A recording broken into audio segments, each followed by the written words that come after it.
One I want to start with is mindset.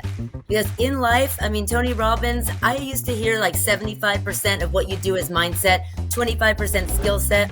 I've seen Tony Robbins say 95% is mindset. And with me coaching thousands of students across the United States, I'm realizing like it's true. 95% is mindset. Hi there, guys. This is amazing. I hope you're liking these great nuggets from our guests that we are bringing. This is Vinney Chopra, Bo Exteen. We do the show, and 2024, we just came up with the idea to crush2024.com. If you have not registered, please go ahead and register, and you can look back. Also, some of the videos you may have missed. We are dropping one every day for the whole month of January. How are you, Bo, brother? I'm doing well. It's been a long time since I saw you. Just last second, actually. Yeah, we had a good interview this morning. We interviewed Elise, and she works with men and drama health mindset coach for men specifically that have drama and interesting conversation. But today we have another exciting lady here to join us, and we're going to talk all about strategies to make 2024 the best. We're going to talk about mindset strategies, business strategies, and hacks, all this and more. Please welcome Tiff Rose to the show. Tiff has a 20-year background in the mortgage origination business. She was actually a loan processor and taught me when I was a beginning loan officer. So we've been around the block. And then over the years, I've watched her grow and develop, just like I try to grow and develop. She was reading and studying and taking courses and learning and growth mindset and never stopping the learning process. A few years back, she said, look, I need to share my knowledge on the mortgage business and how to generate leads and how to be successful and not be, going back to work as a waiter or waitress when the market gets tough. So we thought we'd bring her. There's no one better to speak about all this stuff that will move 2024 in the right direction, because I watched her blow up. And so anyways, welcome to Crush 2024. Thank you guys. You guys are like family to me, and I love we can have talks about everything under the sun. And you know how I love talking about all this business stuff and mindset stuff. So it's always a pleasure to be a guest with you. So thank you for having me. Oh, thank you. You're really mindset. I know, Tiff, you've done wonders in really positioning and pivoting yourself. So give us some really great hacks that people watching us or listening to us can implement. Yep. All right. So, I wanted to bring today some mindset stuff, some strategy stuff, some hacks. So we'll go over all of that. One I want to start with is mindset. Because in life, Tony Robbins, I used to hear like 75% of what you do is mindset, 25% skill set. I've seen Tony Robbins say 95% is mindset. And with me coaching thousands of students across the United States, I'm realizing like it's true. 95% is mindset. I could give all the strategy in the world to my students and myself, but if you don't have the right mindset and the belief, and you don't understand these kind of laws of what you need to follow to get to where you want to go, the strategy doesn't mean anything. So what I've realized, in the way to crush your goals in 2024, the number one thing is writing them down.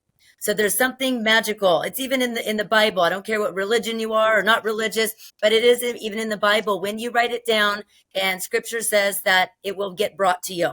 So the people, 1% of humans in this world write down their goals.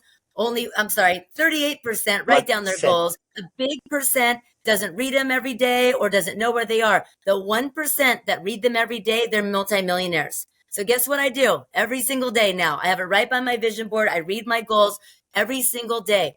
Now, the reason why it's so important to do this when you start out 2024 is because we change the script on ourselves. We move the needle. We move the goalpost. We pivot when we're not supposed to be. So if you say, January, this is what I want or more. This is how I'm going to get that. So for example, me. In January, I want 70 new students enrolled in my program. I'm going to run X amount of money on Facebook ads. I'm going to get this amount of organic traffic. I'm going to make sure one email nurture campaign goes out. I build it out down to the letter. And I read it every day, because what I found is I've done this in the past and not read it every day, and I'll go off track. I'm like, you know what? Maybe I'll hire somebody to get me this and this and that. And you forget what you set out to do. So when you do it, and you don't veer from that, I'm telling you, law of attraction, it is a law. It will happen. So does that make sense? This is so important for people listening and watching right now. Write down your goals and read them every day. Put it in a place where it's feasible, or go run to a photocopier and photocopy it 50 times so you don't have an excuse of, oh, shoot, I left it at home, or I left it at my desk, or I left it in the bathroom. Put it everywhere you can. So when I blow dry my hair, I brush my teeth with my left hand because I got a bunch of weird rituals and routines I do to get my brain going. I read my stuff every day. I look at my positive affirmations and I look at my vision board, and one of them says, know that you're on the right path. Once you write down your goals and you're reading them every day, do not veer from it.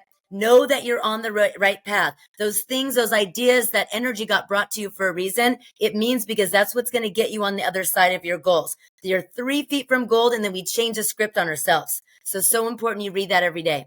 What's a good number of goals? I mean, I don't want to I have a lot of ambition, but do I want to put like the top 10 or 15 goals? Like, hey, I'm going to crush it at the gym today. Like, how would I state that? Hey, I'm going to do 30 minutes of cardio and 20 minutes of weights today. Is that how I'm writing these goals down? Am I writing it by hand, or am I typing Specific goals. Specific goals. Absolutely. You put your big fantasy goals, because people tend to write down, this year I'm going to get Bob Proctor talks about, this year I'm going to get a new Ford. And Bob Proctor's like, well, what kind of car do you have now? And he's like, well, I have a Ford, but it's 4 years old. He's like, so you're setting a goal to get a car that you already have. It's just not new anymore because you already got it 4 years ago. So why don't you set your goal to be a Lamborghini, a Ferrari, or whatever that is? But you have to remember that when you build out these goals, write down the little baby steps it's going to take you to get there. Because when it's all about the challenge and the skill set balance. If you make something, if you say, I'm going to crush my goals this year, I'm going to lift 300 pounds in the gym. Well, how are you going to do that? It's going to cause stress and anxiety. So how are you going to, by the end of the year or sooner, always write down or sooner, because your subconscious mind, you want to make sure that you say the oh sooner part. So I want to lift 300 pounds in the gym by the end of the year or sooner. How are you going to do that? What do you have to do every day? How much do you have to lift January, February, March, April to be able to, by December, be able to squat that weight or pick up that weight? Okay. I definitely can't do that, but I have different goals. I also, everything that's bugging me, like I got to take my gut health vitamins every day. I meditate before bed. I say my positive affirmations. So I'll get into that in a second. Write it down to the letter. It doesn't, you think there's a lot, but when you write it down, it probably takes up like one piece of paper. But when you're blow drying your hair, brushing your teeth, and you just read it out loud and you go through it, it's actually not that much, but it's good reminders to remind yourself to do those things. So one of the things that I do. What's that? Do you read it out loud? I read it out loud, not when I'm brushing my teeth, but I read as much as I can out loud. Yes, because thoughts are things. So when you say it out loud, it has more power. This stuff is like scientifically proven. It's not woo-woo or religious stuff. When you say things out loud, words have power. I even saw something that actually kind of scared me. I'm like, whoa, this is how powerful words are.